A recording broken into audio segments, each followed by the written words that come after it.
La historia completa de los ángeles: querubines, serafines, vigilantes y Lucifer. Categorías de ángeles. Número 1. Ángeles ordinarios. Ya sea que hayas servido o no en las Fuerzas Armadas, estoy seguro de que conoces cómo el ejército clasifica a sus reclutas. En el ejército, por ejemplo, tenemos generales en la cima, y luego descendemos a través de coroneles, mayores, capitanes y tenientes, y los soldados también pueden ser reconocidos por diversos rangos y funciones. ¿Sabías que Dios también categoriza a los ángeles? Nuestro Dios es un Dios organizado. La hueste celestial, en un sentido general, probablemente el grupo más grande de ángeles es el que podríamos llamar ángeles ordinarios. La mayoría del tiempo, cuando se mencionan ángeles en la Biblia, son estos ángeles, de otra forma no identificados, los que están siendo referidos. Hablar de ángeles ordinarios, sin embargo, parece ser una contradicción en sí mismo, ya que ¿cómo podemos considerar a estos seres extraordinarios, increíbles, únicos y especialmente creados como rutinarios? Pero en este sentido, esa designación es apropiada cuando la contrastamos con las varias órdenes especiales de ángeles a las cuales se refiere la Biblia. Número 2. Querubines. Los querubines son un grupo de seres celestiales creados por Dios. Son los primeros en la jerarquía angelical en aparecer en la Biblia, inmediatamente después de la caída de Adán y Eva de la gracia. Génesis 3 registra los eventos en el jardín del Edén.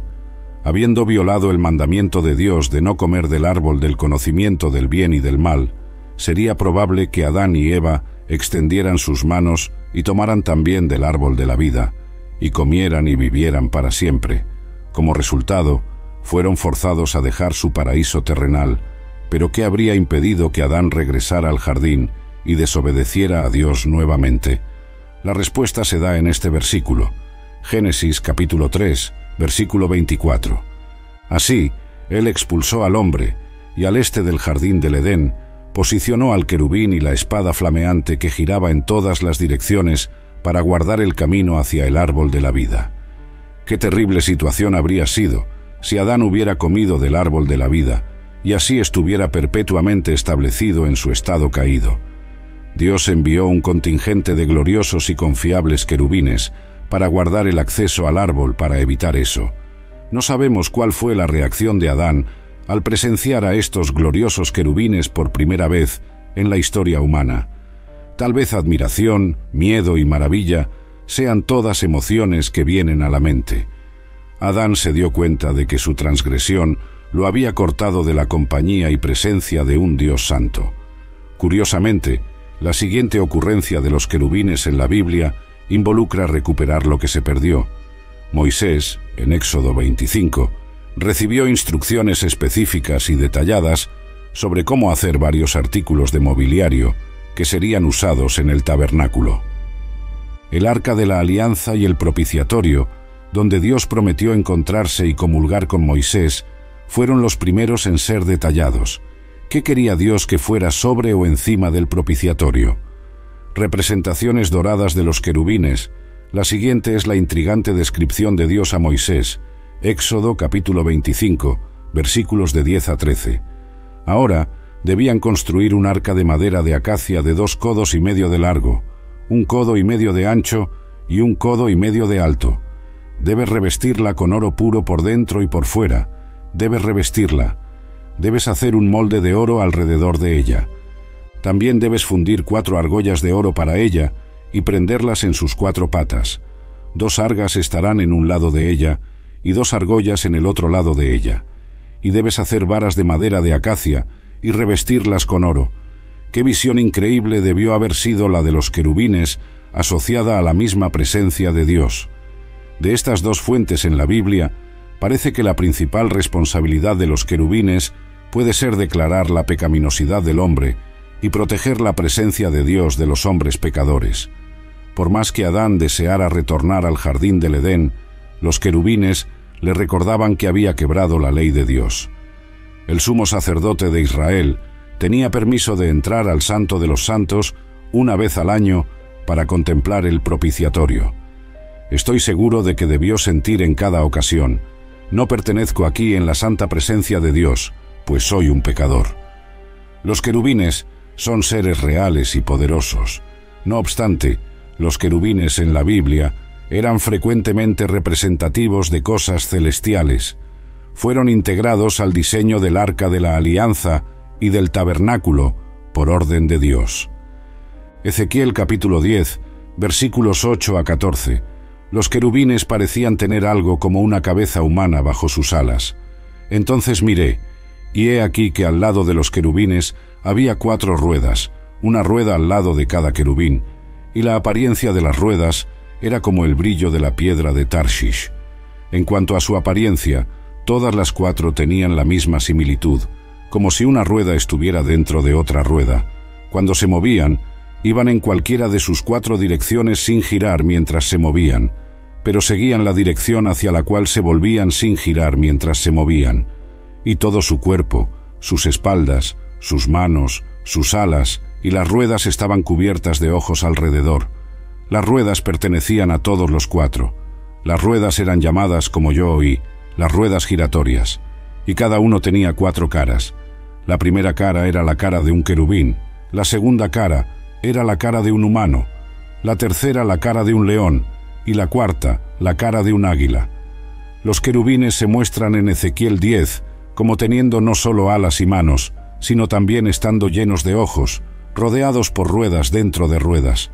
No obstante, Ezequiel también pinta un tono sombrío en el capítulo 10. Los querubines proporcionan la pista. El profeta presenta su visión que profetiza la destrucción de Jerusalén en Ezequiel capítulo 9, versículo 3. El Señor descendió de su trono sobre los querubines al umbral del templo.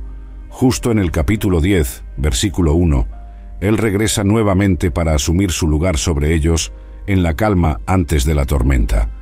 Vemos los querubines estacionados en el lado sur del santuario, posicionados hacia la ciudad. Ellos presenciaron el comienzo de la retirada gradual de la gloria de Dios de Jerusalén. El murmullo de sus alas indica eventos inmensamente importantes que seguirán. Capítulo 10, versículo 5.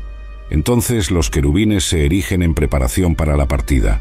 Aunque Ezequiel 10 es difícil de entender, un punto queda claro: los querubines están asociados al esplendor de Dios. Este capítulo es uno de los más enigmáticos y evocativos de la Biblia sobre la grandeza de Dios y envuelve seres angelicales. Debe ser leído con cuidado y oración. Pocos otros capítulos en la Biblia dan al lector una sensación de la grandeza y gloria de Dios. Serafines, otro grupo de ángeles especialmente identificados, son los serafines. En la lengua hebrea, serafín significa ardientes. El libro de Isaías nos habla de los serafines en el último período del reino de Israel. Isaías vivió en Jerusalén y habló en nombre de Dios a los líderes de Jerusalén y Judá. Él expresó, ante todo, un mensaje de juicio de Dios. Reprendió a los líderes corruptos de Israel, advirtiendo que la rebelión contra el pacto con Dios tendría un costo. Dios usaría a los grandes imperios de Asiria y, tras ellos, a Babilonia para juzgar Jerusalén, en caso de que continuaran con la idolatría y la opresión a los pobres. Pero esta declaración venía acompañada de un mensaje de esperanza. La grandiosa visión de Isaías de Dios, sentado en su trono del templo rodeado por criaturas celestiales gritando «Santo, Santo, Santo», es una imagen poderosa. Isaías de repente percibe cuán corrupto él y su pueblo, Israel, son y piensa que será destruido por la santidad de Dios. Pero esto no ocurre. Entonces, uno de los serafines vuela hacia él y lo purifica de su pecado con una brasa ardiente. Mientras Isaías reflexiona sobre esta experiencia peculiar, Dios le asigna una tarea difícil. Él debe continuar predicando el juicio venidero, pero, como Israel ha llegado a un punto de no retorno, sus advertencias paradójicamente endurecerán a las personas. El impacto endurecedor de la palabra de Dios es un tema clave, y no es de sorprender que Isaías haya preguntado ¿hasta cuándo debo continuar predicando y endureciéndolos sin respuesta? Isaías tuvo una de las tareas más difíciles entre todos los profetas, pero claro, si él no hubiera persistido, no tendríamos este libro increíble. Él no sabía que siglos adelante Este libro sería una inspiración, pero en su vida él fue un fracaso. Nadie lo escuchó. Solo se endurecieron más y más durante 40 años. En el año en que murió el rey Uzías, vi al Señor, exaltado y sentado en un trono. La cola de su vestidura llenaba el templo. Encima de él estaban los serafines, cada uno con 6 alas. Con 2 cubrían sus rostros, con 2 cubrían sus pies, y con 2 volaban. Y clamaban unos a otros: Santo, santo, santo es el Señor de los ejércitos. Toda la tierra está llena de su gloria. Al sonido de sus voces, los umbrales de las puertas se estremecieron y el templo se llenó de humo. A pesar de ser de diferentes jerarquías y estar envueltos en misterio en la Biblia, los serafines comparten una característica: están continuamente alabando a Dios. Los ángeles y seres celestiales son maravillosos, pero palidecen en comparación con el Cordero Celestial, el Señor de la Gloria, ante quien todas las fuerzas en el cielo y en la tierra se inclinan en devoción sagrada y adoración sin aliento. En la visión retratada en Isaías 6, Isaías fue testigo personalmente de la santidad de Dios. Isaías, siendo un profeta de Dios y un hombre intachable, era consciente de su propia pecaminosidad. Incluso los serafines en la presencia de Dios, aquellos que gritaban: Santo, santo, santo es el Señor Todopoderoso, cubrían sus rostros y pies con 4 de sus 6 alas. Cubrir el rostro y los pies, sin duda, expresa la reverencia y admiración causadas por la presencia directa de Dios. En Apocalipsis 4, Juan tuvo una visión del trono de Dios que era idéntica a la de Isaías. En reverencia y admiración por lo santo, seres vivientes rodeaban el trono gritando: Santo, santo, santo es el Señor Dios Todopoderoso. Las criaturas alrededor del trono de Dios, según Juan, están constantemente prestando alabanza, honor y reverencia a Él. Finalmente, los ángeles alrededor del trono, en ambas visiones, gritan: Santo, santo, santo, indicando que Dios es el mismo en ambos testamentos. A menudo pensamos en el Dios del Antiguo Testamento como un Dios de ira y en el Dios del Nuevo Testamento como un Dios de amor. No embargo, Isaías y Juan, por otro lado, pintan una imagen unida de nuestro Dios santo, magnífico y glorioso, que no cambia. Malaquías capítulo 3, versículo 6. Pues yo, el Señor, no cambio. Hebreos capítulo 13, versículo 8. Jesucristo es el mismo ayer, hoy y para siempre. Y Santiago capítulo 1, versículo 17. En Él no hay cambio ni sombra de variación. La santidad de Dios es eterna, así como Él es eterno. Como Isaías menciona que cada uno clamaba al otro, podemos presumir que había varios serafines. La función de los serafines es cantar alabanzas al nombre y al carácter de Dios en el cielo. Su ministerio se relaciona directamente con Dios y su trono celestial, porque están posicionados sobre el trono, a diferencia de los querubines que están al lado de él. Ellos eran indescriptiblemente bellos. Con 2 alas cubrían su rostro, y con 2 cubrían sus pies, y con 2 volaban, sugiriendo que algunos seres angelicales vuelan. La Biblia, sin embargo, no sostiene la noción común de que todos los ángeles tienen alas. El concepto convencional de ángeles con alas deriva de su capacidad de moverse instantáneamente y con velocidad ilimitada de un lugar a otro, y las alas eran consideradas el medio que permitía tal movimiento ilimitado. Santos y vigilantes. Los santos y los vigilantes son retratados en el libro de Daniel, que se desarrolla en Babilonia. La historia comienza poco después del primer ataque de Babilonia a Jerusalén. Saquearon la ciudad y su templo, y llevaron a una leva de israelitas al exilio. 4 miembros de la familia real de David estaban entre ellos: Daniel, posteriormente conocido como Beltesazar, y sus 3 compañeros. El libro de Daniel se desarrolla en Babilonia, una nación gobernada por Nabucodonosor, un gobernante pomposo y cruel que se deleitaba en torturar a sus súbditos. Él conquistó a Siria y luego volvió sus ojos hacia Egipto, su principal rival. Judá estaba en el camino, por lo tanto, tenía que ser eliminado si su objetivo de liderar un vasto imperio iba a ser realizado. La experiencia transformadora de Nabucodonosor comenzó con otro sueño perturbador. El rey informó a sus magos, astrólogos, caldeos y adivinos, pero ellos no pudieron descifrar el sueño. El rey llamó a Daniel después de que todos los demás fallaron. Dada la experiencia anterior de Daniel con sueños, es extraño que Nabucodonosor haya consultado a sus sabios en lugar de ir directamente a Daniel. Mira, Daniel ya había interpretado un sueño anteriormente sobre una gran estatua, una estatua enorme y deslumbrante, impresionante en apariencia, cuya cabeza era hecha de oro puro, su pecho y brazos de plata, su vientre y muslos de bronce, sus piernas de hierro, sus pies parte de hierro y parte de barro cocido. Daniel capítulo 2 versículo 36. Este fue el sueño, y ahora vamos a interpretarlo para el rey. Este sueño fue diferente. El sueño de Nabucodonosor comenzó prometedor. Él vio un árbol que crecía alto y poderoso, tan fructífero que proporcionaba alimento para todo tipo de criatura. Pero pronto el sueño se volvió sombrío.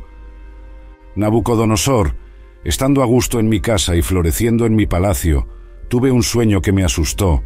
Mientras estaba en mi cama, las imágenes y visiones en mi mente me alarmaron. Así, emití un decreto para que todos los sabios de Babilonia fueran traídos a mi presencia para interpretar el sueño para mí. En las visiones de mi mente, mientras estaba acostado en la cama, vi esto suceder. Había un árbol en medio de la tierra, y su altura era grande. El árbol creció grande y fuerte, su cima alcanzó el cielo, y era visible hasta los confines de la tierra. Sus hojas eran hermosas, su fruto abundante, y en ella había alimento para todos. Bajo ella, las bestias del campo encontraban refugio. En sus ramas, los pájaros del aire hacían nido, y de ella todos los seres se alimentaban. Mientras yo estaba acostado en mi cama, también vi en las visiones de mi mente a un vigilante, un santo, descendiendo de los cielos. Él gritó en alta voz: «Derriben el árbol y corten sus ramas, arranquen sus hojas y dispersen su fruto. Dejen que las bestias huyan de debajo de ella y los pájaros de sus ramas. Pero dejen el tocón con sus raíces en la tierra, con una banda de hierro y bronce alrededor de él, en la hierba del campo. Dejen que esté mojado con el rocío del cielo y viva con las bestias entre la hierba de la tierra. Dejen que su mente cambie de hombre a animal, hasta que pasen 7 tiempos por él. Esta decisión es el decreto de los vigilantes, el veredicto declarado por los santos, para que los vivos sepan que el Altísimo gobierna sobre el reino de los hombres y lo da a quien desea, y establece sobre él al más bajo de los hombres. Este es el sueño que yo, rey Nabucodonosor, vi. Cuéntenme la interpretación, pues ninguno de los sabios de mi reino puede interpretarlo para mí, pero usted es capaz, porque el espíritu de los santos dioses está en usted». Por un tiempo, Daniel, que también era conocido como Beltesazar, se quedó perplejo. Los pensamientos lo alarmaron. Entonces el rey dijo: «Beltesazar, no deje que el sueño o su interpretación lo alarmen». Mi señor respondió: «Beltesazar, que el sueño se aplique a los que te odian y su interpretación a tus enemigos. El árbol que viste, que creció grande y fuerte, cuya cima alcanzó el cielo y era visible por toda la tierra, cuya follaje era hermoso y cuyo fruto era abundante, proporcionando alimento para todos, bajo el cual las bestias del campo vivían y en cuyas ramas los pájaros del aire hacían nido, usted, oh rey, es ese árbol, pues usted se ha vuelto grande y fuerte, su grandeza creció hasta alcanzar el cielo, y su dominio se extiende hasta los confines de la tierra. Y usted, oh rey, vio a un vigilante, un santo, descendiendo del cielo y diciendo: «Corte el árbol y destrúyalo, pero deje el tocón con sus raíces en el suelo, con una banda de hierro y bronce alrededor de él, en la hierba del campo. Deje que sea empapado con el rocío del cielo y viva con las bestas del campo, hasta que pasen 7 tiempos por él». Esta es la interpretación, oh rey, y este es el decreto que el Altísimo emitió contra mi señor, el rey. Usted será apartado de los hombres, y su morada será con las bestas del campo. Usted se alimentará de hierba como un buey, y será empapado con el rocío del cielo, y pasarán 7 tiempos por usted, hasta que usted reconozca que el Altísimo gobierna sobre el reino de los hombres y lo da a quien Él desea.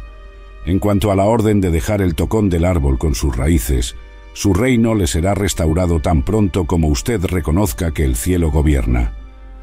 Por lo tanto, que mi consejo le agrade, oh rey. Apártese de sus pecados haciendo lo que es justo, y de sus iniquidades mostrando misericordia a los oprimidos.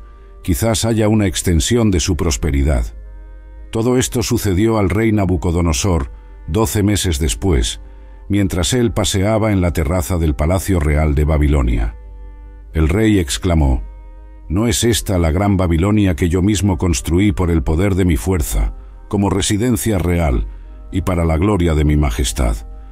Mientras las palabras aún estaban en la boca del rey, una voz vino del cielo: Está decretado para usted, rey Nabucodonosor, que el reino ha sido retirado de usted. Usted será apartado de los hombres, vivirá con las bestias del campo y se alimentará de hierba como un buey. Y pasarán 7 tiempos por usted, hasta que usted reconozca que el Altísimo gobierna sobre el reino de los hombres y lo da a quien Él desea. Daniel capítulo 4, versículos 10 a 32. Un santo dio la orden para cortar el árbol y despojarlo, dejando nada más que un tocón. Entonces, el tocón debía tener una banda de hierro y bronce alrededor de él. Dejarlo ser empapado con rocío sugiere que el árbol era realmente un hombre. Él sería llevado a la locura y recibiría la mente de un animal por 7 años. ¿Cuál era el propósito de este decreto? Para que los vivos supieran que el Altísimo es el gobernante sobre los reinos humanos.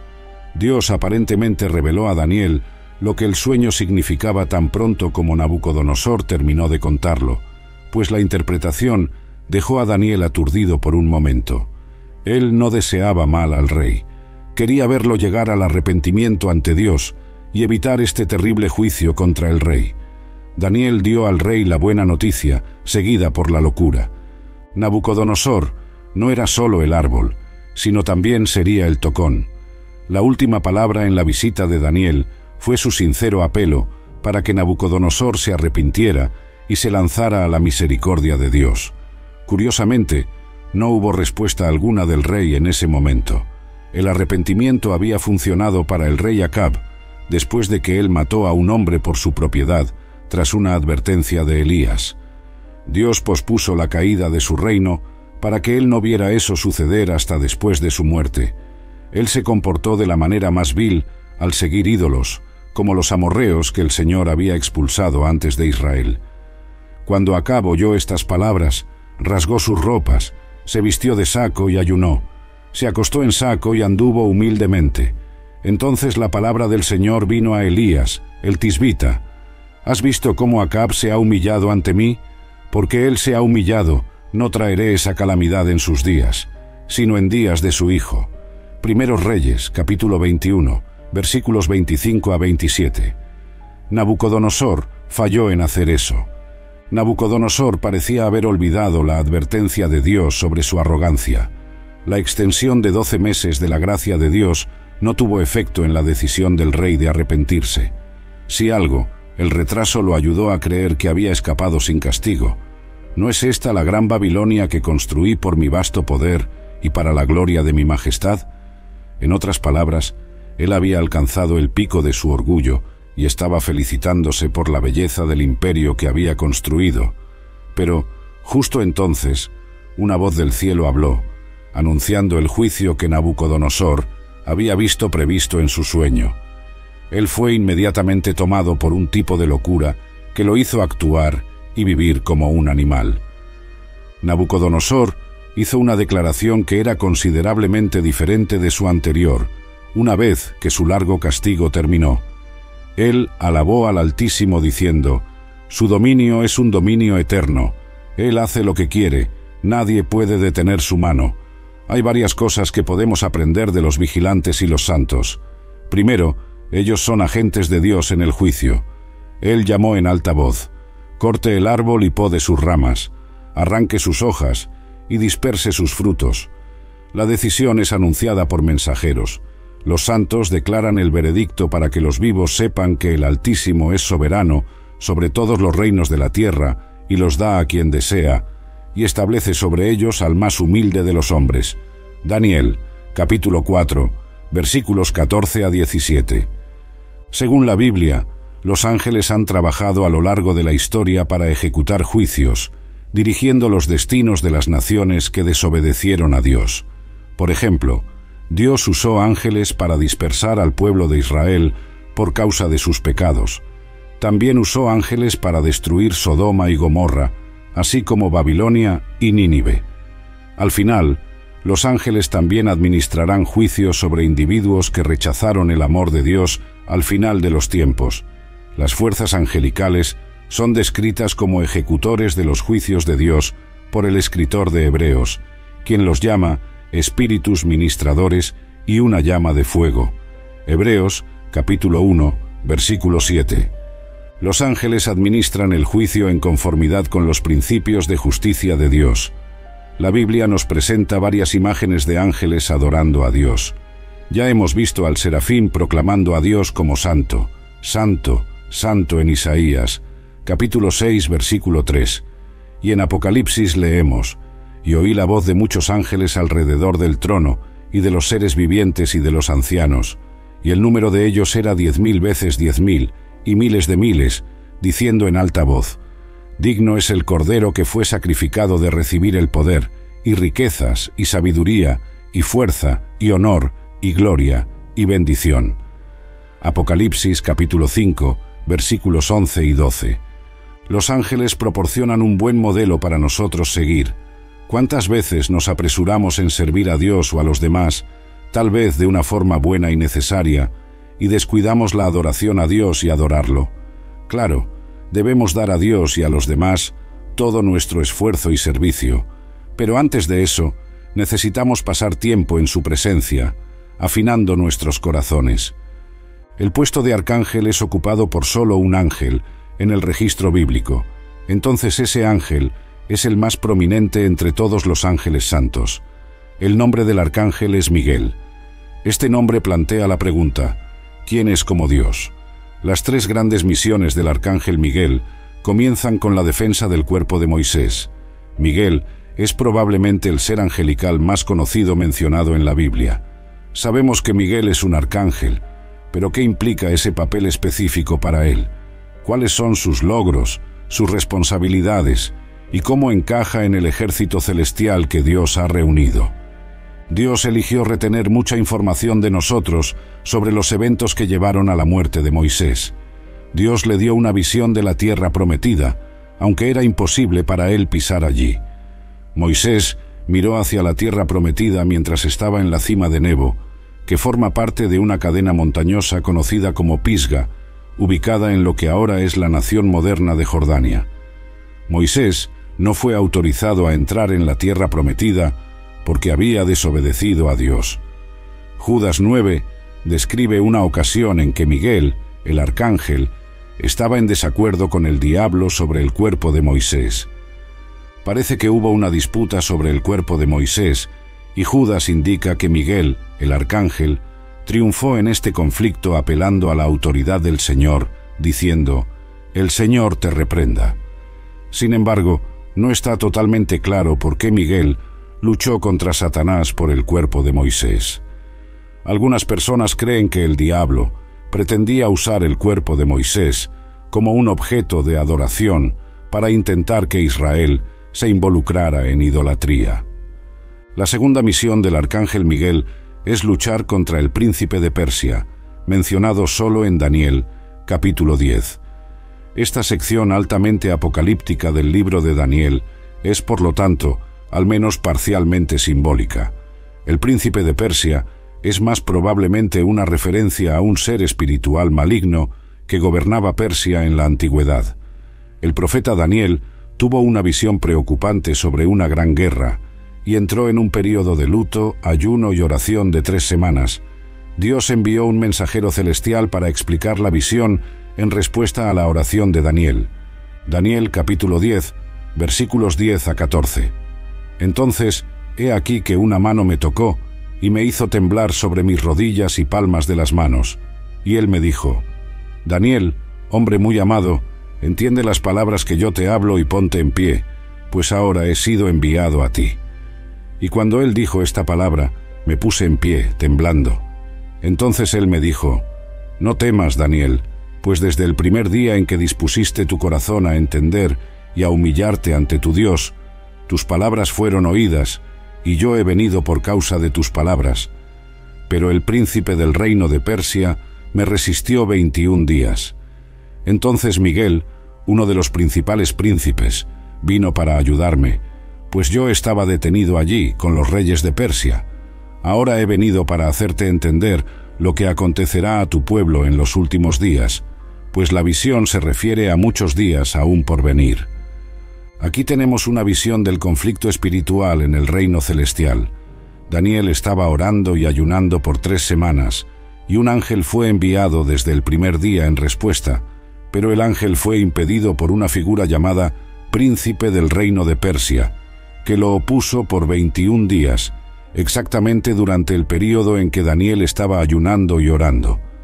De hecho, el príncipe de Persia ejercía un poder tan increíble que Miguel, uno de los principales príncipes, tuvo que ser despachado para ayudar. En Judas 9, aprendemos que Miguel es un arcángel. El ángel fue capaz de llegar hasta Daniel gracias a su fuerza. Un ángel esclarece cómo se desdoblarán los últimos días en la visión final de Daniel. Miguel, el gran príncipe que protege a los hijos de su pueblo, aparecerá en ese momento. El ángel también se refiere a Miguel como el príncipe de Daniel. La Biblia no dice exactamente qué significa estar de guardia, pero está claro que Miguel tiene responsabilidades especiales para con Israel en su papel de combatiente. Miguel tiene una responsabilidad particular para con Israel, como mencionado en Daniel capítulo 10, versículo 21, y Daniel capítulo 12, versículo 1. Se describe como el príncipe de esa nación. Al leer la historia antigua y moderna, creo que vemos la mano de Miguel defendiendo a Israel. A pesar de su gran poder, Miguel permanece completamente sumiso al Señor. Judas capítulo 1, versículo 9, demuestra su dependencia del poder del Señor. Los ángeles justos están organizados en jerarquía y se someten a la autoridad. Considerando la fuerza de Miguel, el arcángel, su sumisión a Dios es aún más notable. El término arcángel significa ángel de más alto rango, y la mayoría de los ángeles en la Biblia son retratados como mensajeros, pero Miguel es descrito como contendiendo, luchando o resistiendo contra espíritus malignos y principados en todos los 3 libros. A pesar de su angustia y debilidad, el ángel fortaleció a Daniel para recibir la revelación que sigue en los capítulos 11 y 12. Pero había más conflicto angélico por venir. El ángel tuvo que retornar inmediatamente para combatir al príncipe de Persia, y luego informó a Daniel que el príncipe de Grecia vendría. Esto implica que los demonios de Satanás están constantemente en conflicto con el reino de Dios y su servicio. Debemos estar preparados para luchar en el reino espiritual, donde no podemos ver la batalla. La tercera misión del arcángel Miguel es la guerra en el cielo. La guerra estalla en el cielo, con Miguel y sus ángeles de un lado, y el dragón y sus ángeles del otro. Esto ocurre en medio de la tribulación, como se describe en Apocalipsis capítulo 12, versículos 7 a 9. Entonces hubo una guerra en el cielo. Miguel y sus ángeles lucharon contra el dragón. El dragón y sus ángeles lucharon, pero no prevalecieron, y ya no había lugar para ellos en el cielo. Y el gran dragón fue lanzado fuera, la antigua serpiente llamada Diablo y Satanás, que engaña a todo el mundo. Él fue lanzado a la tierra, y sus ángeles fueron lanzados con él. El dragón fue tan completamente derrotado que perdió su posición, y él y sus ministros fueron lanzados a la tierra. Este no es su destino final, sin embargo. Los cielos pueden alegrarse por la partida del dragón, pero es una noticia terrible para la tierra y el mar. El diablo sabe que su tiempo es corto y resolvió desatar su furia lo más ampliamente posible. Satanás no está actualmente en el infierno, aunque ciertamente está en camino. Miguel y las fuerzas del cielo derrotan al dragón, y el diablo es arrojado a la tierra. Enfurecido, Satanás parte para guerrear contra aquellos que guardan los mandamientos de Dios y mantienen firme el testimonio de Jesús, como se describe en Apocalipsis capítulo 12, versículo 17. Entonces el dragón se enfureció con la mujer y se fue a hacer guerra contra el resto de su descendencia, los que guardan los mandamientos de Dios y tienen el testimonio de Jesús. El enfrentamiento es necesario y a nadie le gusta, pero necesita hacerse para corregir, purificar y unificar la comunidad. La historia de Lucifer, de gloria a maldición, presenta una personalidad referida como Lucifer. La raíz latina de Lucifer significa el que trae luz, mientras que la traducción hebrea es estrella de la mañana. Lucifer era retratado como un ser radiante, brillante y majestuoso en cualquier idioma. Era uno de los principales ángeles de Dios, junto con Miguel y Gabriel, en el ejército celestial de Dios. Sin embargo, en algún punto, Lucifer cometió un grave error: desafió a Dios. Lucas capítulo 10, versículo 18. Él les dijo: «Yo veía a Satanás caer del cielo como un relámpago». Aquí, Jesús describe a sus discípulos una escena que él presenció en el cielo. Este evento ocurrió antes de la encarnación de Jesús como hijo de María. Él los advirtió contra los peligros de permitir que el orgullo los controlara. La escena que describió fue el juicio de Dios sobre un ángel creado llamado Lucifer. Lucifer ocupaba una posición de honor única en el cielo. Ezequiel capítulo 28, versículos 12 a 15. Hijo del hombre, entona un cántico fúnebre por el rey de Tiro y dile: así dice el Señor Dios, tú eras el sello de la perfección, lleno de sabiduría y perfecto en belleza. Estabas en Edén, el jardín de Dios. Toda piedra preciosa era tu cubierta. Tú eras el querubín ungido que cubre y protege, y yo te coloqué allí. Estabas en el monte santo de Dios. Caminabas entre las piedras de fuego. Eras intachable en tus caminos desde el día en que fuiste creado hasta que se halló iniquidad en ti. Lucifer es descrito como el querubín ungido que cubre. Los querubines extendían sus alas en la parte superior, envolviendo el propiciatorio con sus alas.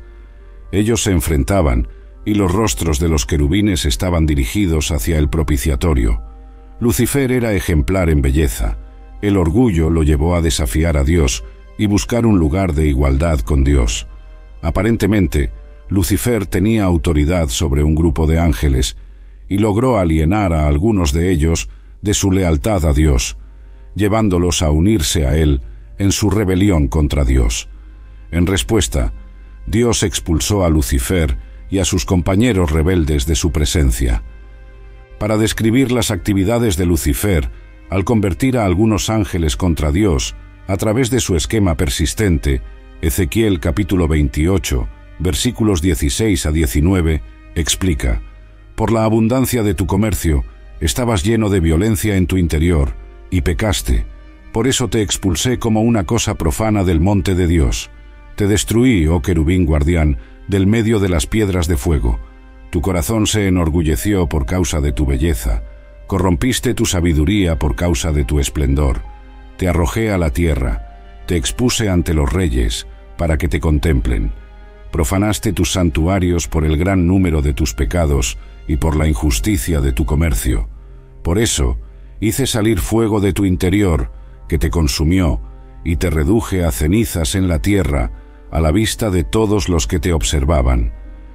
En algunas versiones de la Biblia, vemos la palabra comercio, aplicada a alguien que se comporta como un chismoso o calumniador. En otras palabras, podría ser descrito como alguien que negocia tanto bienes como chismes. En varios otros libros de la Biblia, por ejemplo, en Levítico, Proverbios, Jeremías, esa palabra es traducida como chismoso o calumniador.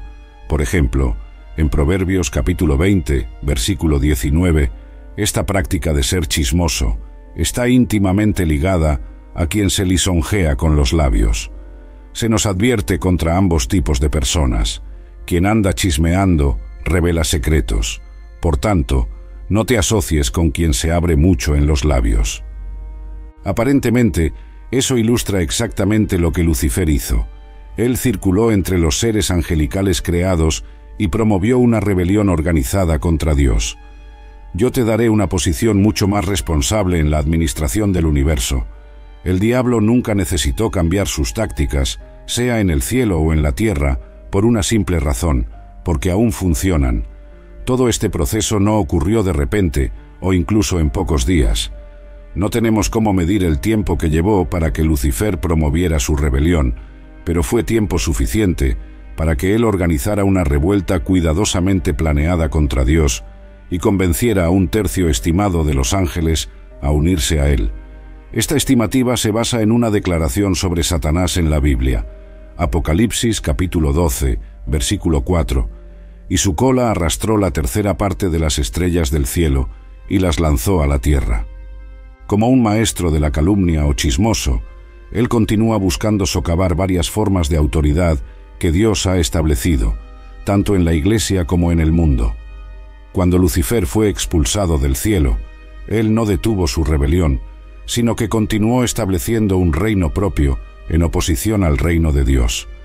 El orgullo, el pecado original, nos lleva a leer que tu corazón se exaltó por causa de tu belleza, corrompiste tu sabiduría por causa de tu resplendor. Te lanzaré por tierra ante los reyes, para que te contemplan. El corazón de Lucifer se exaltó en orgullo por causa de su belleza, y ese fue el motivo por el cual fue expulsado del monte de Dios. ¿Cuál fue la motivación inicial de Lucifer? ¿Cuál fue el pecado original? El orgullo. El pecado original ocurrió en el cielo, no en la tierra. No fue una intoxicación alcohólica, no fue adulterio y ni siquiera mentira. Fue una cuestión de orgullo. Todavía es el pecado más letal de todos. Muchos asistentes a la iglesia jamás soñarían con cometer adulterio o emborracharse, pero son fácilmente seducidos por el orgullo sin reconocer cuán dañino es. Lucifer era tan hermoso que se enorgulleció de sí mismo, y su orgullo finalizó la transformación de Lucifer a Satanás. Creo que es vital para todos nosotros darnos cuenta de que el primer pecado en el universo no fue asesinato ni adulterio, sino el orgullo. Fue el orgullo el que produjo la rebelión. Además, fue el orgullo que surgía de las bendiciones de las cuales Dios mismo era el autor. Dios le dio a Lucifer su poder, autoridad, belleza y sabiduría. Todos esos dones eran de Dios. Sin embargo, la actitud incorrecta de Lucifer los transformó en instrumentos para su propia destrucción. Me impacta darme cuenta de que hombres y mujeres llamados y equipados por Dios todavía hoy cometen el mismo error trágico que Lucifer cometió. En Isaías capítulo 14, versículos 12 a 15, el profeta analiza el motivo detrás de la rebelión de Lucifer. Era una ambición de ser igual a Dios. Lucifer hizo 5 afirmaciones sucesivas, precedidas por la frase «subiré». Dijo: «Subiré a los cielos, exaltaré mi trono por encima de las estrellas de Dios, me sentaré en el monte de la asamblea, en los lados del norte, subiré por encima de las alturas de las nubes, seré semejante al Altísimo». La ambición autopromocionada de Lucifer fue la causa de su caída.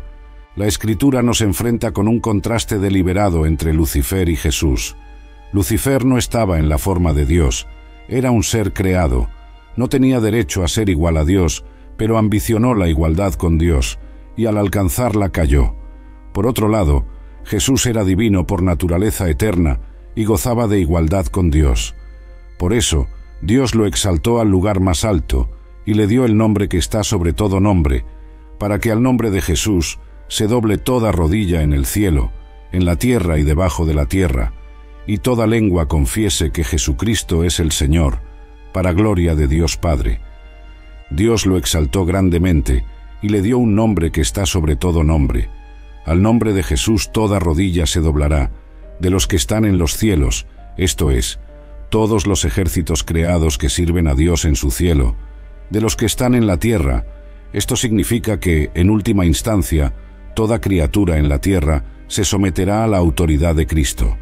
De los que están debajo de la tierra, esto se refiere al reino de Satanás en el Hades, incluyendo la muerte, el infierno, la tumba, y también los muertos impíos, que previamente rechazaron la misericordia de Dios. Toda lengua confesará que Jesucristo es el Señor. Solo hay un camino para la promoción, la humildad. Este es un principio absolutamente invariable, no hay excepciones. El camino hacia arriba es hacia abajo. Ese es el gran secreto, como declara Proverbios 18:12. Antes de la destrucción, el corazón del hombre se exalta, y antes de la honra es humillado. Volviendo a Filipenses, vemos una verdad maravillosa traída a la luz. Por esa razón, Dios lo exaltó al lugar más alto y le dio el nombre que está sobre todos los nombres. La humildad es una cuestión de voluntad, no de emociones. Es una decisión que cada uno de nosotros tiene que tomar por sí mismo. Señor, elijo humillarme delante de ti. Renuncio al orgullo, a la arrogancia y a la ambición personal delante de ti y delante de mis hermanos en la fe. Para dar un ejemplo práctico de humildad, Jesús habló sobre los invitados a una fiesta de bodas. Lucas capítulo 14, versículos 8 a 11, Biblia amplificada. Cuando seas invitado por alguien a una fiesta de casamento, no te sientes en el lugar de honor, pues una persona más distinguida que tú puede haber sido invitada por el anfitrión, y aquel que los invitó a ambos vendrá y dirá: «Dale este lugar a esta persona», y entonces, avergonzado, tendrás que ocupar el último lugar. Pero cuando seas invitado, ve y siéntate en el último lugar, para que cuando tu anfitrión llegue te diga: «Amigo, sube más alto». Entonces serás honrado en presencia de todos los que estén a la mesa contigo, porque todo aquel que se exalta será humillado, y quien se humilla será exaltado. Isaías capítulo 14, versículos 11 a 15, Biblia amplificada. Tu pompa y magnificencia fueron lanzadas al Seol, junto con la música de tus arpas. Los gusanos están esparcidos bajo ti como un lecho, y los gusanos son tu cobertura. ¿Cómo has caído del cielo, oh estrella de la mañana, hijo del alba? Has sido cortado hasta el suelo, tú que debilitabas a las naciones. Pero dijiste en tu corazón: subiré al cielo, exaltaré mi trono por encima de las estrellas de Dios. Me sentaré en el monte de la congregación, en los lados del norte. Subiré por encima de las alturas de las nubes, seré semejante al Altísimo. No obstante, en verdad, serás llevado al Seol, a los recovecos más remotos de la fosa. El deseo de Lucifer era estar en el mismo nivel que Dios. Él se imaginaba tan inteligente, hermoso y majestuoso que supuestamente pensó consigo mismo: yo podría ser Dios. Los eruditos bíblicos generalmente coinciden en que Lucifer estaba a cargo de orquestar la adoración en el cielo. Él era un maestro musical que continúa utilizando la música para encantar a las personas hasta hoy. Lucifer estaba a cargo del santuario de Dios en el cielo. Él estaba al mando de los servicios religiosos. Él era el querubín que guardaba el lugar donde la presencia de Dios se manifestaba. Él estaba al mando de la música. Él tenía mucho éxito, luego se rebeló y cayó. El orgullo, las líneas de batalla están trazadas. Fue expulsado de la presencia de Dios después de volverse orgulloso de su sabiduría y belleza, y después de arquitectar su trama de rebelión contra Dios. Sus ángeles traidores fueron lanzados con él. Lucifer era, quizás, la criatura más sabia y más hermosa de todas las criaturas de Dios, pero la Escritura dice que su corazón se exaltó. La caída de Lucifer, Satanás, comenzó desde dentro antes de llevar a su caída. Después de enorgullecerse por causa de su sabiduría y belleza, y después de arquitectar su plan de rebelión contra Dios, fue cortado de la presencia de Dios, y sus ángeles traidores fueron lanzados con él. Debemos tener esto en cuenta en nuestras propias vidas. Dios creó a Adán de manera única de cualquier otra criatura. Había algo especial sobre el modo de creación de Adán que fue diseñado en la mente del Creador para oponerse al orgullo. Adán vino de una fuente diferente de cualquier otro ser creado que conocemos, lo más bajo, lo más humilde. Sin embargo, Dios lo hizo capaz de convertirse en lo más alto. Aquí está la descripción de la creación de Adán en Génesis. Y el Señor Dios formó al hombre del polvo de la tierra y sopló en sus narinas el aliento de vida, y el hombre se convirtió en un ser viviente. A diferencia de Lucifer, podemos recordar esto y permanecer fundamentados y humildes. El contraataque de Satanás, el ángel ya caído, enemigo de Dios y de los hombres, contraatacó. Él tenía una enemistad particular contra el hombre por dos razones. Primero, porque él podría atacar la imagen de Dios en el hombre. ¿Ves? El hombre representaba visualmente a Dios para el resto de la creación. Satanás no podía tocar a Dios mismo, pero podía hacer guerra contra la propia imagen de Dios dentro del hombre. Su placer era profanar esa imagen, destruirla, humillarla, y para ese fin trabajó incansablemente. Cuando alguien deja de adorar, comienza a buscar adoración.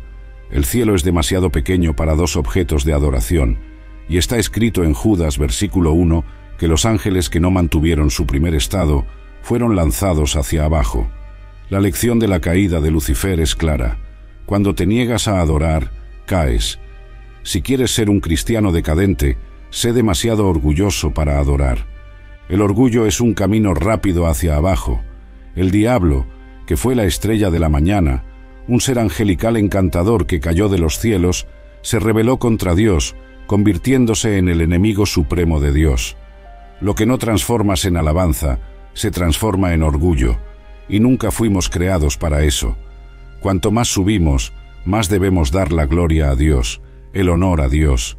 Y cuanto más Dios nos bendice, no debemos volvernos más arrogantes, pensando, mira a mí, no necesito adorar como esas personas comunes. No eras nada en ese entonces, pero Dios te levantó y bendijo. Según la Biblia, todo lo que tiene aliento, alabe al Señor. En el libro de Génesis, Dios sopló sobre la humanidad. Sé un adorador.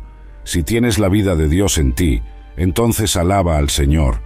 Este es el mandamiento de las Escrituras. Fuimos justificados para glorificar. Fuimos liberados para amarlo. Fuimos redimidos para regocijarnos. Fuimos liberados para bailar. Fuimos liberados para cantar. Sé humilde y alaba a Dios. La alabanza es un tema serio en la Biblia.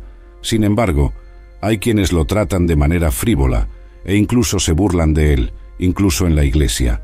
La única cosa que puede mantenerte en un ambiente espiritual, y enfatizo esto, es alabar y adorar a Dios. El día en que decidas no adorar a Dios, dejarás su presencia.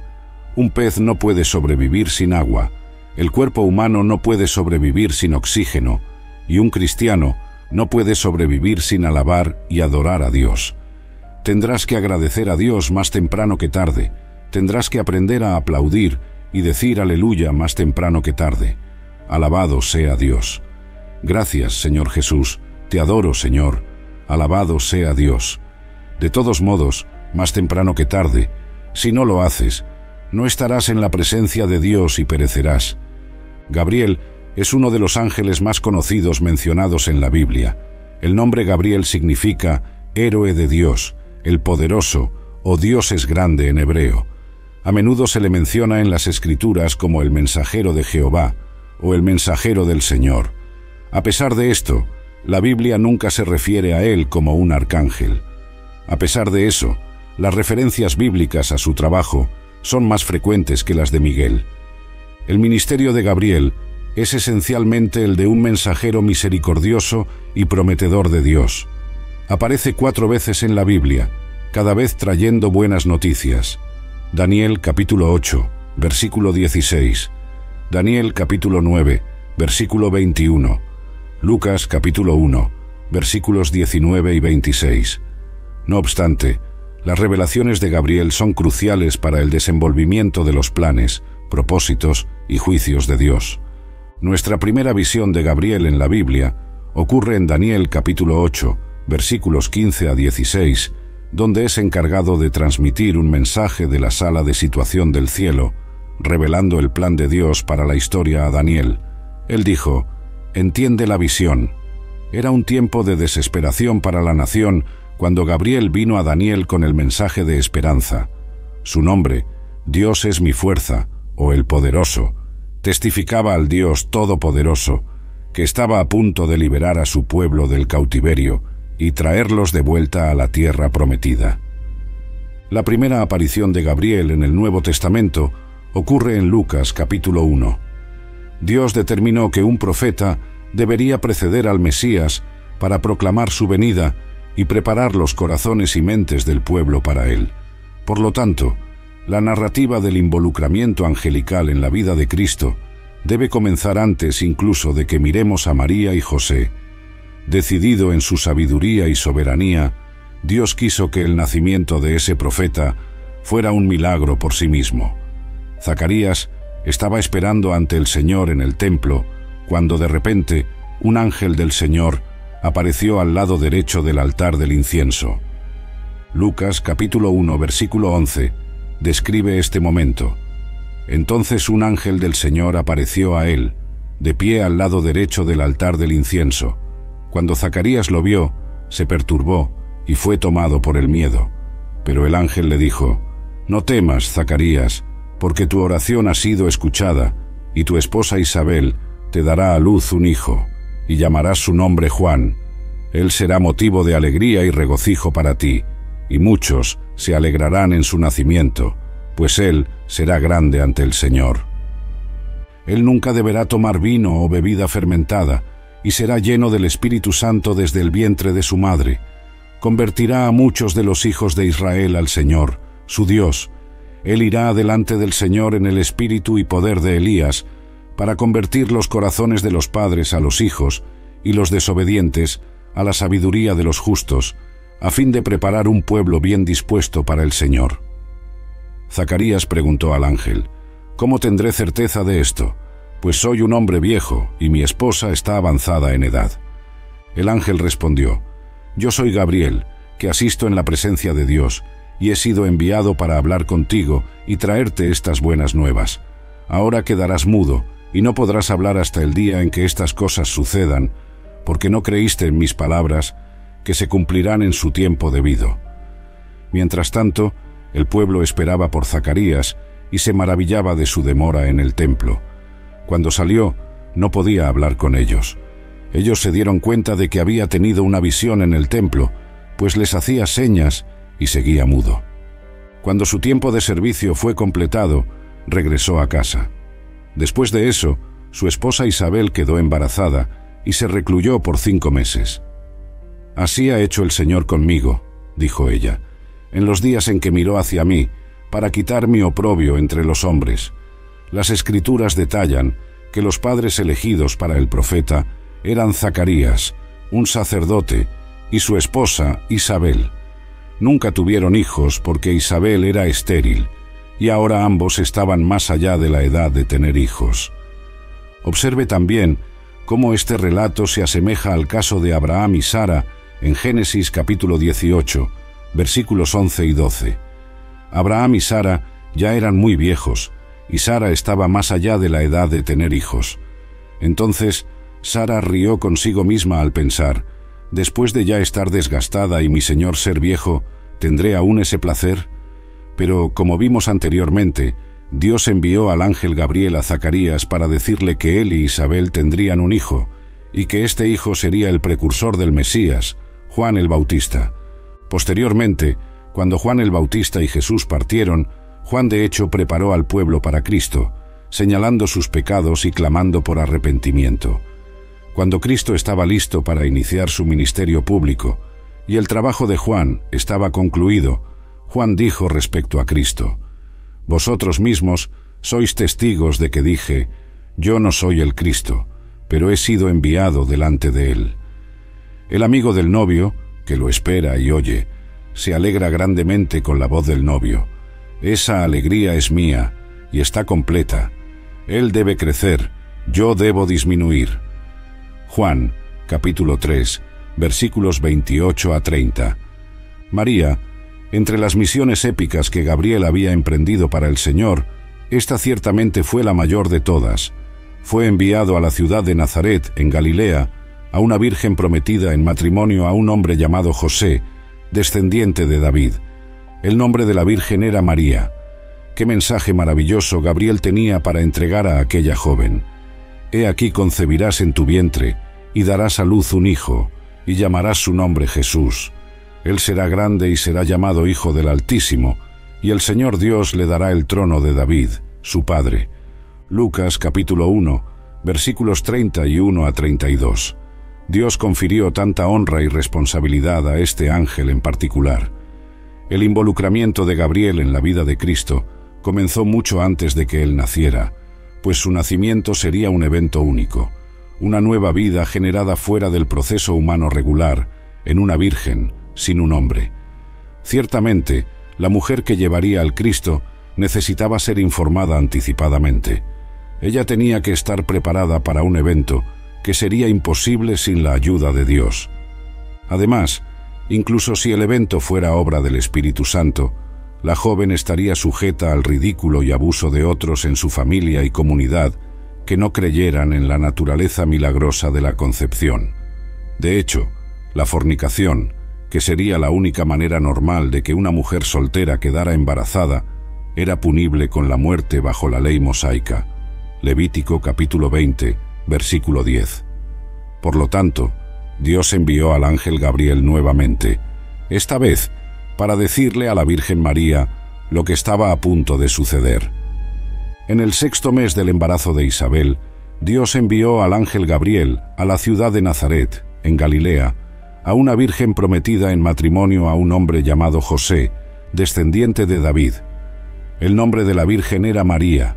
El ángel se acercó a ella y dijo: «Saludos, tú que eres altamente favorecida, el Señor está contigo». María se mostró muy perturbada por sus palabras y se preguntó a sí misma qué tipo de saludo podría ser ese. Entonces, el santo que nacerá será llamado Hijo de Dios. Incluso Isabel, tu pariente, va a tener un hijo en su vejez, y ella, que decían era estéril, está en su 6º mes, pues nada es imposible para Dios. «Yo soy la sierva del Señor», respondió María, «que me suceda conforme a tu palabra». Luego el ángel la dejó. Lucas capítulo 1, versículos 26 a 38. Cuando Gabriel dio la noticia, María, comprensiblemente, quedó perpleja. No obstante, Gabriel explicó que sería el poder de Dios el que causaría el milagro. Note la reacción de María a la noticia: «Que me suceda conforme a tu palabra». ¿Qué ejemplo nos da ella de obediencia y disposición para ser utilizada por Dios de la manera que Él considere mejor? Después de que María fuera descubierta embarazada del Cristo, José, su prometido, quería dejarla secretamente para protegerla de la vergüenza. Ciertamente María le había contado cómo ocurrió el embarazo. Evidentemente, él estaba teniendo dificultades para aceptar. Entonces, un ángel fue enviado para tranquilizar a José sobre la naturaleza milagrosa y divina del embarazo de María y para alentarlo a aceptarla como su esposa. José se sometió, dándonos otro ejemplo de obediencia graciosa a Dios. En la aparición destacada de Gabriel, informa a la Virgen María sobre Jesús, el Dios encarnado. ¡Qué mensaje para entregar al mundo a través de una joven adolescente! ¡Qué joven sorprendentemente santa debió haber sido para ser visitada por el poderoso Gabriel, uno de los principales servos de los ángeles para los seres humanos, cuya tarea es transmitir conocimiento de Dios a nosotros!